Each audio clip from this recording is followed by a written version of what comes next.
Welcome back to Superbly Said Advanced English Vocabulary and Phrases. Thank you.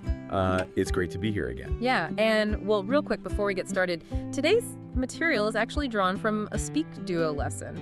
So you can go to SpeakDuo.com to meet new people from around the world, practicing English on video calls to become more confident with their speaking abilities. Right, exactly.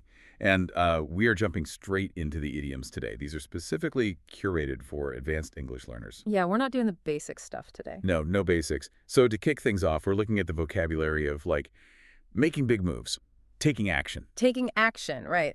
And the first phrase we have is having taken the plunge. Taken the plunge. Yeah. Yeah, so by definition, this means to finally commit to something bold after hesitating. Well, my favorite analogy for this is standing at the edge of a freezing cold pool. Oh, yeah, that's a good one. Right. Because you can't just, test the water with your toe forever. Eventually, you just have to jump in entirely. You take the plunge. Exactly. You finally do the thing. But we need to compare taking the plunge to another phrase from the source material, which is make or break.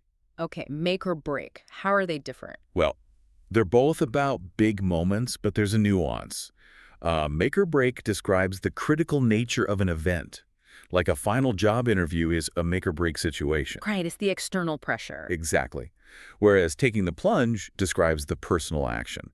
It's your internal choice to finally commit to a bold move, like starting a business. Oh, I see. So in the workplace, you might tell your boss, we've debated the software upgrade for months. It's time we've taken the plunge. Perfect example. Or if you're answering an IELTS Part 2 question about a major life choice, you could say, last year, I've finally taken the plunge and moved to a new city to start a job. Right. You're emphasizing the bold action. Okay, so moving on. You take the action, but you also want to do it with style. Yes, which brings us to panache. Panache, such a great word. It really is. It means flamboyant confidence and, stylish flair. But wait, is that just being really good at your job? Well, no. Let's compare panache to just being humming like a dynamo. Humming like a dynamo. Right. If an office is humming like a dynamo, it means it's efficient, it's energetic, it gets things done. Like a machine, very productive. Exactly. But doing something with panache means adding this layer of flamboyant style. It's not just about getting it done. It's about looking amazing while doing it. So it's the flair. Like in the workplace, congratulating a colleague, you'd say, you handled those tough questions from the board with real panache. Yeah, you didn't just survive the questions. You looked brilliant doing it. Or for IELTS Part 2, describing someone you admire. I hosted a small show, and my co-host delivered the presentation with such panache that everyone was impressed. Oh, wow. Yeah, that really paints a picture. Okay, so you can take the plunge with panache, but what happens when things go wrong? Because they often do. Right. When the results aren't what you hoped for, we need advanced vocabulary for setbacks. And the first one here is a washout. A washout. This is a total failure, or an event that completely misses its goal. Now, how is a washout different from, say, people just hating your idea? Well, compare a washout to a situation where people are dead nuts against something. Dead nuts against. Yeah. If a committee is dead nuts against a proposal, it gets dropped because of human opposition. People actively blocked it. Right, they fought it. But a washout is an event that fails due to circumstance. Like literal weather washing it out. Exactly, like an outdoor concert ruined by a storm, or a market stall where nobody showed up because the roads were closed. So reporting to your boss, you might say, unfortunately, the weekend promotional event was a washout because of the transit strike. Perfect. It wasn't your fault. It was a washout due to external factors. Very useful. Okay, our next idiom for failure is also-rans. Also-rans, meaning people who tried but failed to win or stand out. Wait, really? Is that an insult? Because calling someone an also-ran sounds, I don't know, a bit harsh. It sounds a bit cold, yeah. But it's not inherently cruel. It's just factual in a competitive context. Okay, how so? Well, compared to being bright-eyed and bushy-tailed. Meaning you're super energetic and ready to go. Right. You can show up to a race completely bright-eyed and bushy-tailed, totally enthusiastic, but if you finish far behind the leaders, you still end up among the also-rans. Oh, so it's just describing the outcome. Exactly. Like in an IELTS Part 2 response, you could say, I entered a race once and ended up among the also-rans, but I learned a lot from the experience. That shows really good self-awareness. All right, let's look at financial failures next. The phrase is, cost you a packet. Cost you a packet. This means to be extremely or shockingly expensive. Like ruin your life expensive. Not quite. And that's where we compare it to going into the red. Going into the red means debt, right? Yes. If you go into the red, you spent more money than you actually had. But if something simply cost you a packet, it just means it was very expensive. Like buying a really high-end laptop. Right. You could afford it, but it was a big hit to your wallet. So at work, you might say, upgrading the service is going to cost us a packet, but it will secure our data. Or for IELTS Part 2, I bought a fancy camera that cost me a packet, but I use it all the time. Exactly. It's about a large sum of money, but not necessarily bankruptcy. Got it. Okay, so we've covered external events, moves, washouts, financial hits. But what about states of mind? How do we describe people reacting to these things? Right. Internal behavior. Let's start with still waters run deep. Still waters run deep, meaning quiet people often have deep, interesting thoughts or talents. Yes. I always think of it like an iceberg. You know, the quiet surface hides this massive amount of depth underneath. That's a great visual. And to understand the nuance, compare it to being potty about something. Potty about. Yeah, it's a bit British. If someone is potty about a TV show, they are loudly and constantly obsessed with it. It's very visible. Right, they won't shut up about it. Exactly.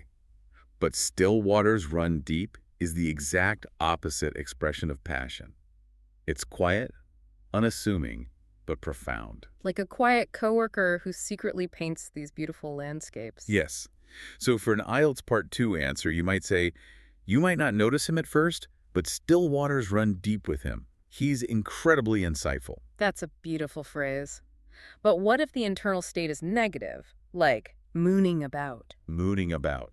This means moping or daydreaming in a useless, listless way. Useless and listless. Yeah. Contrast this with whet the appetite. If a short workshop whets your appetite, it stimulates your interest, right? It makes you eager to take action. Exactly. But mooning about is the total absence of eagerness. It's spending the weekend feeling sorry for yourself. So at work, you might say, I spent the morning mooning about after the client rejected our pitch, but then I got back to work. Exactly. You're just staring out the window, totally unmotivated. We've all been there. And finally, our last idiom before the quiz. Footloose and fancy-free. Footloose and fancy-free, meaning completely free from responsibilities or commitments. Does this just mean having the weekend off? Not just that. The nuance here is the psychological lightness. It's having absolutely no obligations tying you down whatsoever. Oh, like checking out before a vacation, chatting with colleagues and saying, no emails, no meetings, I'm going to be footloose and fancy-free until Tuesday. Exactly. Or in IELTS Part 2, before they had kids, they were footloose and fancy-free, traveling the country and trying new foods. That total freedom. I love it. Okay, well, that wraps up the vocabulary portion. Now it is time for the SpeakDuo Meister Quiz. This is where we lock in what we've learned. Right. So I'll read a prompt and announce option A, option B, and option C. We are looking for the correct use of these idioms. I'll repeat the phrase actively, so listen closely. Feel free to pause the podcast if you need to think about the answer. I am Rit. Okay, question 1. Which sentence uses the idiomatic phrase, taken the plunge, correctly based on context? Again, taken the plunge. Option A. The incredibly clumsy swimming enthusiast unfortunately physically taken the plunge into the freezing pool. Option B. The completely exhausted amateur pastry chef carefully decided to successfully bake the sponge tonight. Option C. After debating for months regarding financial risks, she finally taken the plunge starting businesses. Feel free to pause the podcast here if you need to think about the answer. All right, the correct answer is option C. Even though it's got a slight grammatical quirk in the prompt, remember our earlier example about the big life decision. It's about committing to a bold choice, like moving to a new city for a job rather than just physically falling into a pool. All right, it's figurative. Okay, question 2. Select the context where the noun also-rans is most appropriately used. Remember, also-rans, option A. Although they practiced continuously, the defeated competitive athletes unfortunately remained among the also-rans tonight. Option B. The highly organized project manager successfully completed that incredibly complex business all planned today. Option C. The deeply terrified lost wilderness traveler frantically started running also across those dangerous mountains. Feel free to pause the podcast here if you need to think about the answer. The correct answer is option A. Remember the example we discussed about entering a race and not coming out on top? Also, rans are the people who tried but failed to win in a competitive setting. Exactly. Moving on to question 3. In which situation does someone accurately utilize the advanced phrase, cost you a packet? The phrase is, cost you a packet. Option A. The deeply frustrated postal customer carefully delivered that incredibly heavy brown cardboard shipping packet. Option B, purchasing that incredibly luxurious vintage sports car will absolutely cost you a packet completely. Option C, the incredibly clumsy, distracted young college student unfortunately permanently lost your jacket this afternoon. Feel free to pause the podcast here if you need to think about the answer. And the correct answer here is option B. Remember our example about buying the fancy camera or dealing with those expensive server repairs. It means something is shockingly expensive, not a literal cardboard box. Yes, or a lost jacket. Okay, question 4. Which response best demonstrates the proverb, still waters run deep, figuratively? Again, still waters run deep. Option A, although he appears incredibly quiet, you must remember that still waters run deep continuously. Option B, the highly experienced professional technician carefully measured that incredibly deep, cold-moving river water. Option C, the highly frustrated restaurant manager angrily discovered that those important still orders run cheap. Feel free to pause the podcast here if you need to think about the answer. The answer is option A. Just think back to the quiet coworker who secretly paints beautiful landscapes. The phrase is about quiet people having hidden depths and talents. Right on. Question 5. How would a professional accurately use the phrasal verb mooning about? The phrase is mooning about. Option A.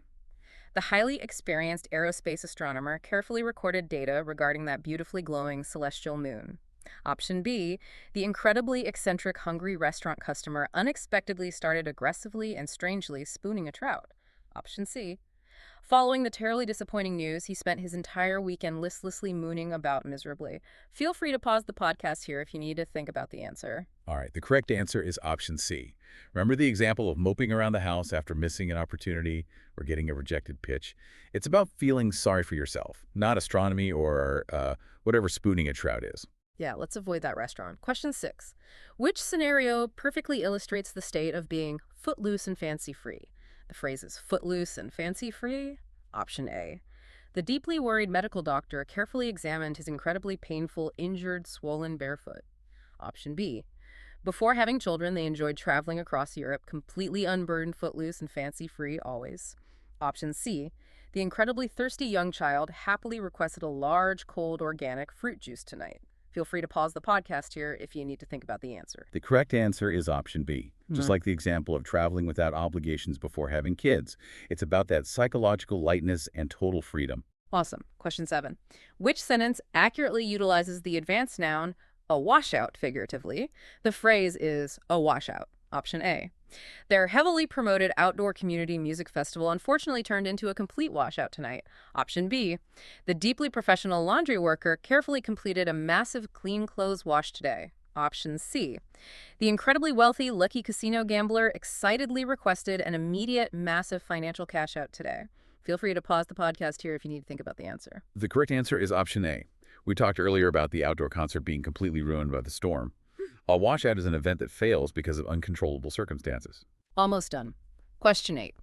Which of the following statements correctly uses panache? Again, the word is panache. Option A. The highly talented professional bakery chef carefully decorated the delicious chocolate ganache cake today. Option B. She successfully delivered her important corporate keynote address with absolutely stunning, flawless panache today. Option C. The completely terrified crowd suddenly experienced an incredibly massive, uncontrolled, dangerous public panic today. Feel free to pause the podcast here if you need to think about the answer. And our final correct answer is option B.